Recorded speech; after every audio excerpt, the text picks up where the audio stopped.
Halo adik-adik, jumpa lagi bersama Ibu dalam video pembelajaran matematika. Pada video pembelajaran saat ini, Ibu akan membahas materi tentang trigonometri, khususnya pada pokok bahasan tanda perbandingan trigonometri pada sudut di setiap kuadran. Ayo kita belajar bersama-sama. Belajar matematika bersama Ibu Eva asik dan menyenangkan.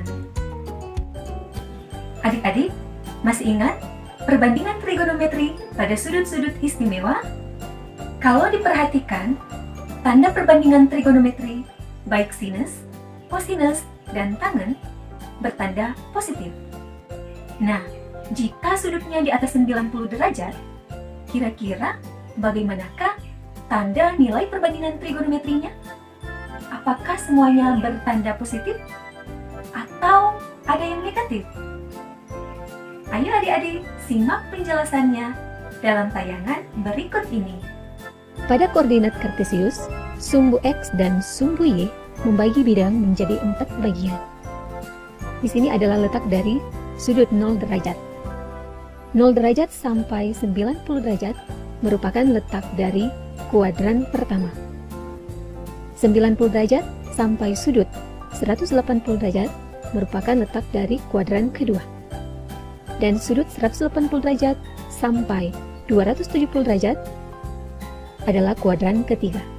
Dari 270 derajat sampai sudut 360 derajat merupakan letak dari kuadran keempat. Pada kuadran pertama, misalkan titik A koordinatnya adalah X, Y. Jadi di sini kita bisa lihat kalau sudut alfanya di sini, jadi sisi di depannya adalah Y, sisi sampingnya adalah X, dan sisi miringnya adalah R. Jadi kita bisa menentukan perbandingan trigonometri pada kuadran pertama untuk sinus alfa adalah Y per R. Sesuai rumus yang sudah kita pernah pelajari, sinus sisi di depan sudut per sisi miring. Jadi tandanya adalah positif. Untuk kosinus alfa berarti kosami, samping per miring. Jadi X per R.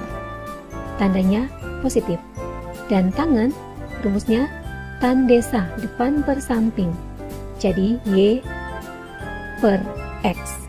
Tandanya adalah positif. Pada kuadran kedua, kita juga mencarinya seperti halnya pada kuadran pertama. Di sini ada titik A, di mana koordinat titiknya adalah negatif X, Y. Di sini ada sudut alfanya, jadi kita bisa mencari perbandingan trigonometri pada kuadran kedua untuk sinus alfa sama dengan Y per R dengan tanda positif. Kosinus alfa adalah negatif X per R, tandanya negatif, dan tangen alfa sama dengan Y per min X, tandanya adalah negatif. Pada kuadran ketiga, misalkan pada titik A, koordinatnya adalah negatif X, negatif Y. Dengan sudut alfanya ada di sini, jadi sisi depannya, sisi sampingnya adalah min X, dan R merupakan sisi miring. Jadi perbandingan trigonometri di kuadran ketiga untuk sin alfa sama dengan min Y per R dengan tanda negatif, kosinus alfa sama dengan min X per R bertanda negatif, dan tangen alfa sama dengan min Y per negatif X atau Y per X dengan tanda positif. Dan terakhir pada kuadran keempat, misalkan titik A, jadi koordinatnya adalah X, min Y.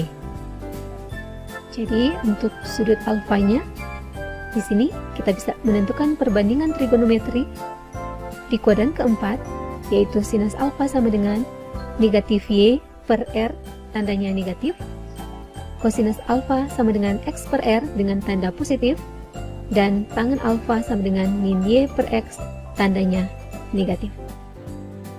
Nah adik-adik, Ibu punya trik untuk mengingat rumus-rumus ini dengan mudah. Instruksinya adalah kalian ingat semua yang positif. Jadi ingat yang positif-positif ya adik-adik. Begitu juga dalam kehidupan sehari-hari. Kita harus selalu berpikir dan bertindak yang positif. Jadi pada rumus ini, kalian perhatikan, di kuadran 1, semua perbandingan trigonometrinya, baik sinus, kosinus, dan tangen, bertanda positif. Pada kuadran kedua, hanya sinus yang bertanda positif. Di kuadran ketiga, hanya tangen yang bertanda positif. Dan di kuadran yang keempat, kuadran yang terakhir, hanya kosinus yang bertanda positif. Jadi trik ibu untuk mengingat rumus ini dengan mudah, kalian ingat saja semua cin yang artinya sin, ta yang artinya tangen, dan ku yang artinya kosinus. Jadi mengingatnya dengan kata semua cintaku. Semua cintaku. Mudah diingat ya adik-adik? Ayo kita terapkan dalam contoh soal. Misalnya, sinus 210 derajat. Kira-kira bertanda apa ya adik-adik? Oke, sudut 210 derajat, kalian sudah tahu letaknya ada di? Ya, ada di kuadran ketiga. Karena 210 derajat letaknya ada di antara sudut 180 derajat sampai 270 derajat. Nah sekarang, kita tinggal menerapkan rumus yang tadi. Jadi adik-adik ingat ya, dimulai dari kuadran pertama. Semua cintaku. Oke, karena di kuadran ketiga letak dari sudut 210 derajat, tinggal kita cek untuk sinusnya bertanda apa. Jadi semua cintaku. Ta pada kuadran ketiga bertanda positif. Berarti untuk sinusnya bertanda apa adik-adik? Ya benar, bertanda negatif. Jadi bisa disimpulkan, sinus 210 derajat bertanda negatif. Bagaimana adik-adik? Mudah bukan? Belajar matematika bersama Ibu Eva, asik dan menyenangkan. Oke adik-adik, sampai di sini pembahasan kita tentang materi tanda perbandingan trigonometri pada sudut di setiap kuadran. Semoga apa yang Ibu jelaskan bisa dimengerti dan bermanfaat bagi adik-adik semua. Nantikan lanjutan materinya pada video pembelajaran selanjutnya. Terima kasih atas perhatiannya. Sampai jumpa lagi.